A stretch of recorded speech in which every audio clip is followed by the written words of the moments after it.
So hello everyone, and welcome to today's video. In this one I'm going to be talking about my overall beta thoughts, now that the beta has wrapped up and we've got some time to play around with it. I'm just going to give you my thoughts on it, things to improve upon, the things I liked, and yeah, hopefully it'll be a good game for the full release in November. So overall, I would say the beta feels pretty good. It seems to capture those only in Battlefield moments that was advertised in the marketing and the PR. So I think that's a good thing that the game has a solid direction of what it wants to be. And I could see that in the beta pretty well. I mean, you just saw the rocket explode, and the rocket also takes off into the sky, and also there was a tornado I saw in one of my matches, but I did not record it, so maybe I'll play around with it next time or something. So yeah, it's good that the game has a solid direction and it knows what it wants to be, and the early model of the game shows that. So next I want to get into the areas where the beta in the game could improve. So I think the biggest issue, at least for PS4, which is what I'm playing on, is the performance of the game, because it's a little iffy sometimes. And this issue I think is a frame rate issue, because I wouldn't say it's really lag or stuttering, but sometimes the frame rates just seem a little low, so running can be kind of awkward, and just the overall game, it feels like it could be polished up a bit. So I know it's the beta and this is kind of expected, but it'd be great if the performance could be increased by the full release of the game.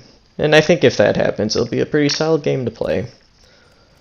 And then at a related issue with the frame rates is probably the gunplay, because I don't know. I mean, we only had a few hours, at least I played, so I'm not totally used to the gunplay and how recoil and all that works, but sometimes it seems to be a little slow for the recoil, so it's kind of hard to control sometimes.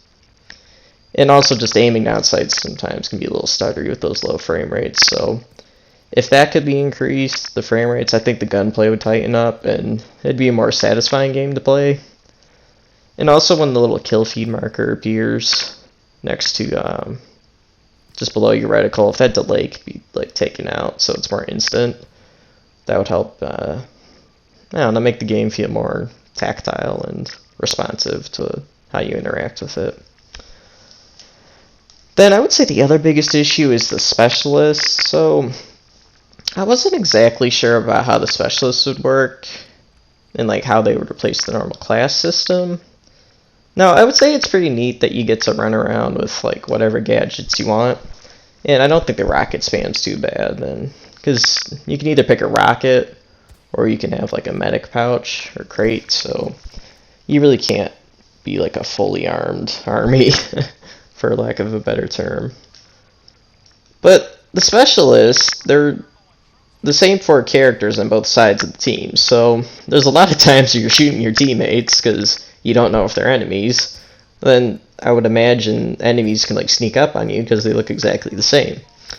Now yes, your teammates have a little blue dot and name tag above them, but sometimes that can be kind of hard to see with the sky that's a similar color. So there was a Reddit post that I saw that had like this guy do a quick Photoshop edit and change the uniforms so the soldiers look different for each of the factions, and I don't know if DICE is going to be able to do it within a month when the game gets released, but yeah, I think the specialists need to be more identifiable, kind of like in BF1, how those class systems were really easy to see the differences between like your supports and medics. That was a really great feature that allowed you to like quickly identify how you want to take out this next person and how you want to engage them. So I mean, we're not going to have that given that anyone can have any gun, but yeah, the specialists just need to be a little more identifiable. So maybe a class overhaul system, as Danny NPC suggested, or maybe just a quick uniform change.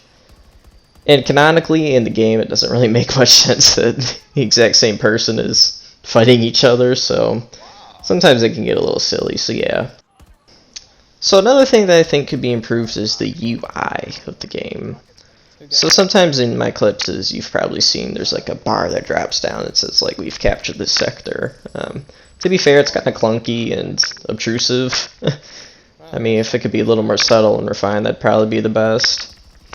And then at the bottom right where you see all your ammo and different weapons, it's kind of small, like it's a little challenging to see your health sometimes, and if that could just be improved, like made larger and more readable, that would be better, because you can't read it sometimes. And then another thing besides the UI is, this is a really minor thing which I know to fix, but some of the settings are little bugs, so I guess I've heard the ADS field of view doesn't exactly show the specific setting, and you can't change your crosshair colors and such, and I haven't found where the custom controls are, so, you know, if DICE could just improve that by the release of the game, that'd be great. Alright, so now for some of the things I like about the game. In this clip, as you can see here, I call him the robot dog, which you can see I had quite a lot of fun with. It's pretty silly, to be honest, but you know, it's kind of fun. It's goofy and it fits the theme of the game pretty well, so it's a little fun thing.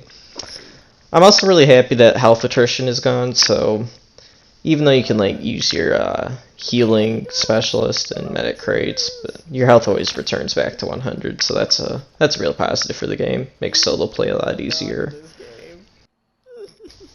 I also think the features of the game that they've introduced work pretty reliably. So the grappling hook, honestly, I think that thing works phenomenally. I mean, if you miss a shot with it, you don't have to like wait for the reload, so it's just it comes back to you.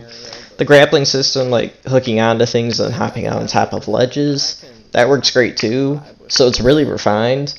Then I would also say the plus system, that works really well too. It's not perfect. Sometimes you change 2 attachments at once, but the way the game just instantly updates the model of your gun and everything, I mean, that just works pretty damn good. So yeah, hats off to you, DICE. You did a good job with the plus system. It's really refined for a beta, so you think that might be buggy, but no, it works really well. That damn dog, so cute. Let's take him out. So I think I've said about all I wanted to say for this video. The beta works pretty well. I mean, I know I kind of complained more than I praised the game, but I did have fun. You know, I'll get used to it, get better at the game and such, and yeah, I don't think I might be flamed for this later when the full game comes out, but I think this game's in a much better state than BF5 was. Another thing that was also good, I forgot to mention, soldier visibility. It's easy to see the soldiers, so if they get the specialist thing figured out, it'll be really great. So yeah, I think the game's in a solid state. It knows what it wants to be, and I think it performs decently well. Just fix the frame rate issue. I think that's the biggest thing for at least the PS4. I can't say about the other platforms. So yeah, fix the frame rates, and yeah, I think this game's gonna do decently well. So I'd give the beta a final score of a 7 or 6.5 out of 10. I think it works pretty well. It has good direction of the game, and yeah, I think it looks promising. So with that, yeah, see you in the next one, and thank you for watching.